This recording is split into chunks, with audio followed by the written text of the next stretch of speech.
La mayoría Barumsa bulchiinsi kontiraatii daandiiti. baadiyyaa bulchiinsa kontiraataa. Daandii.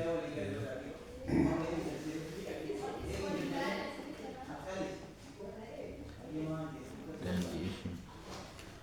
Yaadan kaasu jaalluwaan waan baay'ee kaaftee ani yaada hin kaasee kan yaadu amma daandichi mala buruutaa kun qorannoo kan dhiyaate daandichi kun iddoo ka'umsi isaa magaalaa waan ta'eef yaadi guddaa yaada dhiyeeffachuu barbaada. Daandii kana iddoo biraatti jijjiirachuu yoo danda'a. Amma daandiin kun bu'uuraalee mootummaa yookiin bu'uuraalee magaalaa baay'eetu jidduu jira. Mari keenya irratti qabni nama ishira kan qabu walii galaan qabu waa'ee jijjiirraa daandii hin qabne. Kan jijjiirraa kan hin qabne. Dookumentii irratti maqaa yoo bii Garuu qofaatti qabu. Ragaa barbaachisoo jaalluwaa kaasanii jiran. Alam ragaa adda kaasuu jiru jechuudha. Akkasitti akkanaa hubattanii baadiyyaa daandiillee deemee waan ragaa isiillee namni fuudhaalee illee naa jedhee gara Oromiyaa kanallee dabarsee ragaa qabsiisee illee naa. Kanaafi dhimmi isaa guddoo beekeessa. Baadiyyaan ka'umsi isaa tokkoffaa magaala keessa kaa'a. Magaala keessa ka'ee hanga ta'e kiiloomeetirii 5 magaala keessa deemee daangaa magaalaa keessa dabra. Yeroo daangaa keessatti qaxamuru bu'uuraalee baay'ee fuuldura argachuu danda'a.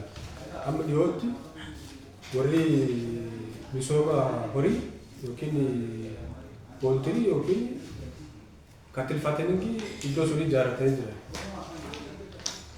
Qarqara daandii irra ijaaramanii jiran. Waan sun amma daandii keenyoo nu daandii kana baasuuf jalqabnu quufa danda'a. Waan qarqara taganni ittiin kan laaluu dandeenya waan jedhan. Lammaffaa amma yoo daandii kana iddoo biraatti jijjiiran. Mala burbuuxaadha. Mala burbuuxaa. Daandiin guddoo nurra keessa kan biratti rakkoo hin jiru. Maal inni wanni guddinni tajaajila hojjechaa jiru illee tajaajila nu kennaa jiru aanaa irratti waan ta'eef daangaa magaalaa keessatti qaxamuruu hin barbaadu. Daandiileen biraa uummatni wanni rakkoo irraa nu dhiyeeffate ragaalee sassaabanii kan harkaa qabnu hin jiru. Daandiin kun daandii kana akkamiin bakka buufachuu dandeenya waan jedhu. Bu'uuraalee kana yoo warri magaalaa daandii kan baasuu feena bu'uuraalee kan nuti dura sochoosaa yoo jennu kaasaa kan gaafachuu danda'a. Oomishu babal'aatti fuuldura jira daandii kan jidduu jechuudha. Amma gaafa ragaa sassaabu oomishu biyya kee deemaa ragaa waan kana akkamiin rakkoo kan keessaa kan bahuu dandeenya falluu barbaaddan. Wanni biraa daandiin amma akkuma jaalloo waan jedhanii barbaachisaadha. Daandiin hanga ta'e amma fakkeenyaaf tootaalii kiiloomeetiriin mooyyaa keessatti akka haala keenyatti 8.9 kiiloomeetirii nagammaa uummataaf hojjetan. Ana moyyaalee dubbisa. Ana moyyaalee 8.9 totaal kiiloomeetirii. Baay'ee xiqqoodha. Daandii cirrachaati kun. Daandii cirrachaa jechuudha. Kan waliigalaa moo? Waliigala jechuudha. Barana qofa. Iyyoo. Hanga ammaatti daandiin mooyyaa keessatti hojjetan kiiloomeetirii. Deessaa jechuudha. Achiin achii gandiin jiru jechuudha.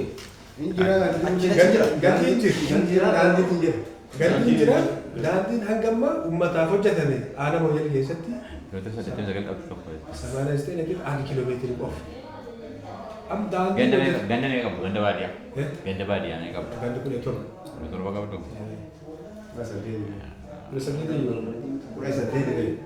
Ejersi magaalaa kudha saddeet. Keessatti hin galin. Ganda baadiyyaa kan jecha. Kudha saddeet. Ejersi kudha saddeet. Qabadhu ammayyaa. Daandiin tootaalii isee kan ta'e kiiloomeetirii baay'eetu hafa. Kiiloomeetira baay'ee. An fakkeenyaaf magaalaa fi aanaalee wanti qunnamuu qaba. Uwwisaan persentii meeqaa? Uwwisaan. Uwwisaan persentii hanga ammaan tana. Kudhan saddeet sun keessaa gamitti ta'e. Daandii. Uwwis daandii kan argate. Persentii noo deemame persentii 60 akkas seenee. Maddooti. Yoo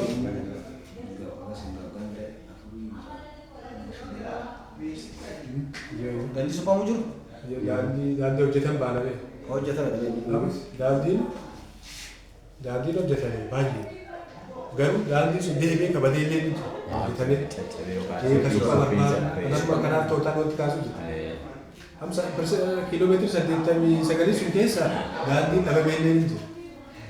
Kan hojjetame gartee suphaa irratti eegannee dhabnee firraan suphaa nu barbaachisaa inni gaafanne kan hin argatin illee ni jira.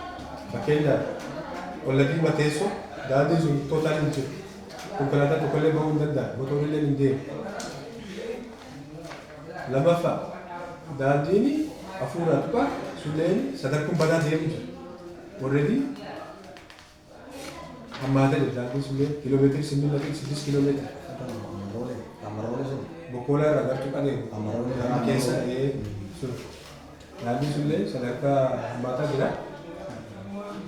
Kanaaf daandiin barbaachisaadha. Uummata keenyaaf. Maal jennaan kiiloomeetirii irra caalaatti hin hojjetanii.